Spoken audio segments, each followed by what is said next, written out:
প্রাক্তন প্রধানমন্ত্রী ভারতরত্ন অটল বিহারী বাজপেয়ীর ১০০তম জন্মবার্ষিকী বুধবার দিল্লিতে সদৈব অটল স্মৃতিসৌধে সম্মান জানালেন রাষ্ট্রপতি, প্রধানমন্ত্রী সহ বহু বিশিষ্টজন।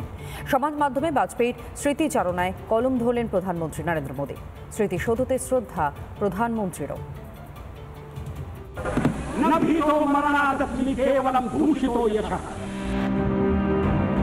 অটল বিহারী বাজপেয়ী ভারতের রাজনীতির ইতিহাসে উজ্জ্বলতম এক নক্ষত্র। দুই সাংসদের ভারতীয় জনতা পার্টি দেশের ক্ষমতায় এসেছিল যার হাত ধরে। সেখানে তিনি শুধুমাত্র আদর্শের সাথে আপোষ করবেন না বলে এক লহমায় ছেড়ে দিয়েছিলেন প্রধানমন্ত্রিত্ব।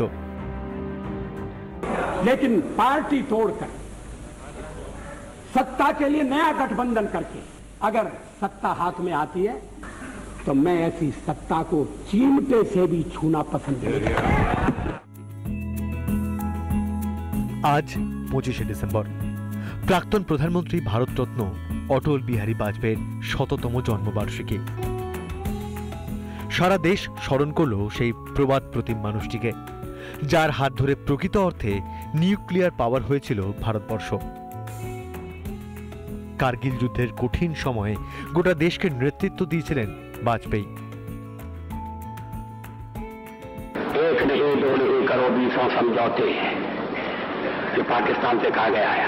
एक नहीं दो नहीं करो 20 समझौते पर स्वतंत्र भारत का मस्तक नहीं झुकेगा। इसे मिटाने की साजिश करने वालों से कह दो चिनगारी का खेल बुरा होता है।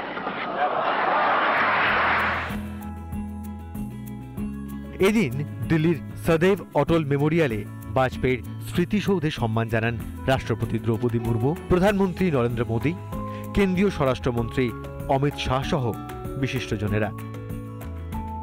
দীর্ঘ সময় বাজপেয়ীর সান্নিধ্যে ছিলেন প্রধানমন্ত্রী নরেন্দ্র মোদী। সমাজ মাধ্যমে বাজপেয়ীর স্মৃতিচারণা প্রধানমন্ত্রীর। দীর্ঘদিন বিরোধী সাংসদ ছিলেন অটল বিহারী বাজপেয়ী। কংগ্রেস তাকে বহু অপমান করেছে, কিন্তু তিনি কোনো তিক্ততা রাখেননি। সর্বদা মাথা উঁচু করে চলা একজন রাষ্ট্রনায়ক। অসংখ্য মানুষকে আজও তিনি অনুপ্রাণিত করে চলেছেন। যখনই আদর্শ ক্ষমতার মধ্যে বাছার সময় এসেছে, বাজপেয়ী বরাবরই আদর্শকে বেছে নিয়েছেন। দেশের স্বার্থে কখনো আপোষ করেননি, নিজের জন্য কোনোদিনও ভাবেননি। যখন রাজনৈতিক ষড়যন্ত্রের মুখে পড়েছিলেন, কোনো ছল না করে হাসি মুখে ক্ষমতা ছেড়ে দিয়েছিলেন। ভারত মাতার কালজয়ী সন্তান অটল বিহারী বাজপেয়ীকে কোটি কোটি প্রণাম। রিপাবলিক বাংলা। ঠিক গাছের আড়ালে লুকিয়ে থাকার মতো মূল ষড়যন্ত্রীকে, এখন তা নিয়েই তদন্ত শুরু করছে অসম পুলিশ। তবে সাদরাদি নয়, ষড়যন্ত্রের পেছনে রয়েছে অন্য কারোর হাত। বাংলা, অসম, কেরালায় নাশকতার ছক কষেছিল নূর আলম ও মুজিবুর রহমান।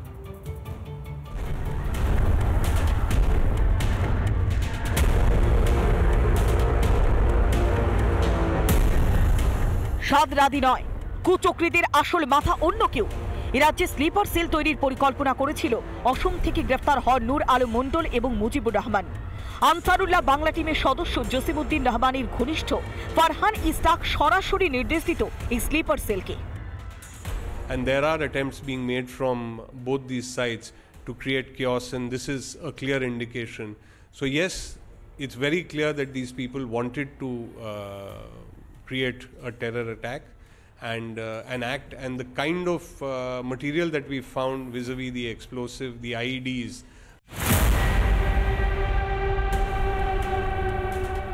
বাংলাদেশে বসেই নাশকতার ছক, অসম পশ্চিমবঙ্গে স্লিপার সেল নিয়ন্ত্রণ, চক জসিমউদ্দিন ঘনিষ্ঠ ফারহানের, ভালাকাটা মুর্শিদাবাদে জঙ্গিদের বৈঠক।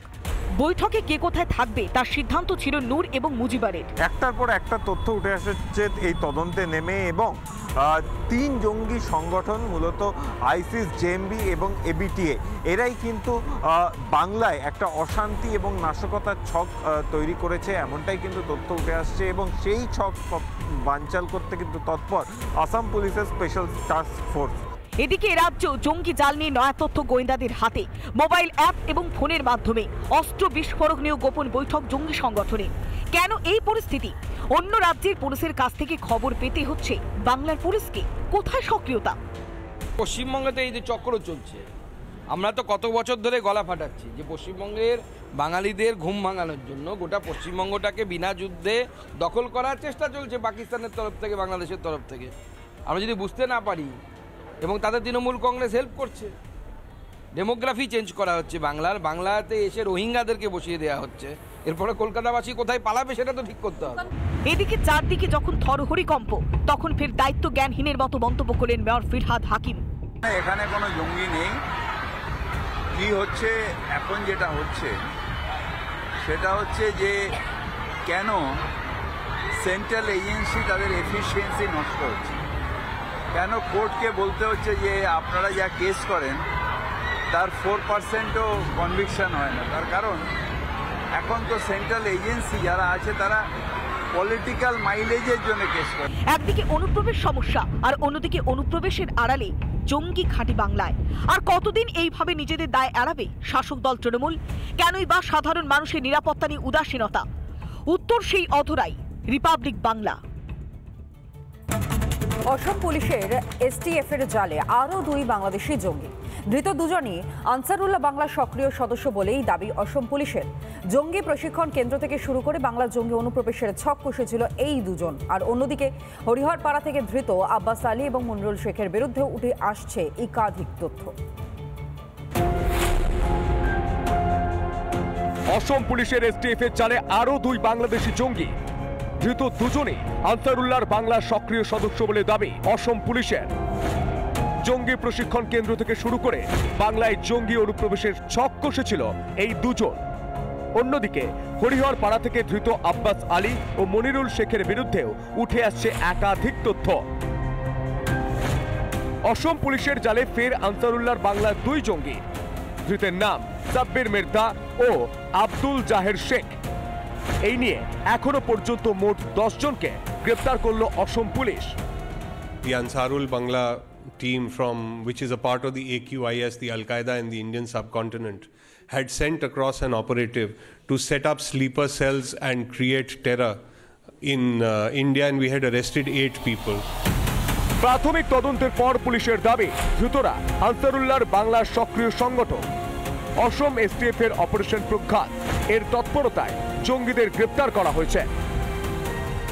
We pulled at all the leads that we had. Last night we have been able to arrest another 2 people, which I shared with you in the press release. What really concerns us is the kind of warlike stores that have been caught. বিভিন্ন জায়গায় তল্লাশি অসম STF এর। উদ্ধার 4টি AK সিরিজের rifle, 34টি তাজা গুলি, ID তৈরির সরঞ্জাম। উদ্ধার 34টি সুইচ ও হ্যান্ড গ্রেনেড। জঙ্গি নাশকতার ছক কষেছিল এই দুজন, জড়িত বেশ কিছু হ্যান্ডেলারও। আনসার বাংলা টিমের মডিউল, আনসার বাংলা টিমের স্লিপার সেলস এই মুহূর্তে গোটা পশ্চিমবঙ্গ এবং আসাম ছাড়া দেশের আর কোথায় কোথায় কাজ করছে, কোথায় কোথায় স্প্রেড করছে, নতুন করে সক্রিয় হচ্ছে, গোটা বিষয়টা জানতে এক্সটেন্সিভ তদন্ত চালাচ্ছে আসাম পুলিশের এসটিএফ। বাংলাদেশের ব্রাহ্মণবেড়িয়া ও ত্রিপুরা সীমান্তের কাছেই জঙ্গি প্রশিক্ষণ শিবিরও তৈরি করেছিল এবিটি। শিবির থেকে বাংলা, অসম, ত্রিপুরা হয়ে জঙ্গি অনুপ্রবেশ করানোর ছক। বড় র্যাকেট আছে, সীমান্ত দিয়ে পার করাচ্ছে, পাসপোর্ট করে দিচ্ছে, আধার কার্ড করে দিচ্ছে, ভোটার এপিক কার্ড করে দিচ্ছে। এটার বড় শুধু পাসপোর্ট নয়, এর ব্যাপ্তি অনেক বড়। এই কেস এনআইএ এবং ইডি নিয়ে নেওয়া উচিত। অন্যদিকে আরো তথ্য উঠে আসছে গোয়েন্দা সূত্রে। আনসারুল্লাহ বাংলা জঙ্গি সংগঠনের নেটওয়ার্ক ছড়ানোর জন্য প্রশিক্ষণের টার্গেট বাঁধা ছিল প্রায় 1 বছর। টার্গেট বেঁধে কাজ করত হরিহরপাড়ার আব্বাস আলী। 1 বছরের জন্য খারিজি মাদ্রাসা চালানোর জন্য বাড়ি ভাড়া নেয় আব্বাস। প্রশাসন পরিচালিত হবে আইন অনুযায়ী, সংবিধান অনুযায়ী।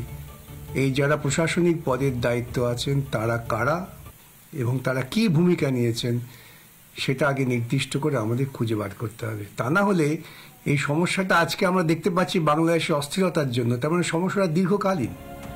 এই বছরের মধ্যেই বাংলা সহ বিভিন্ন রাজ্যে এবিটি নেটওয়ার্ক চাঙ্গা করার প্রশিক্ষণ চলছিল।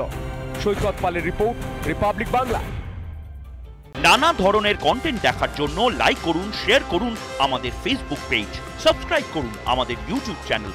পাশাপাশি অন্যান্য ব্রেকিং নিউজের জন্য অবশ্যই চোখ রাখুন রিপাবলিক বাংলায়।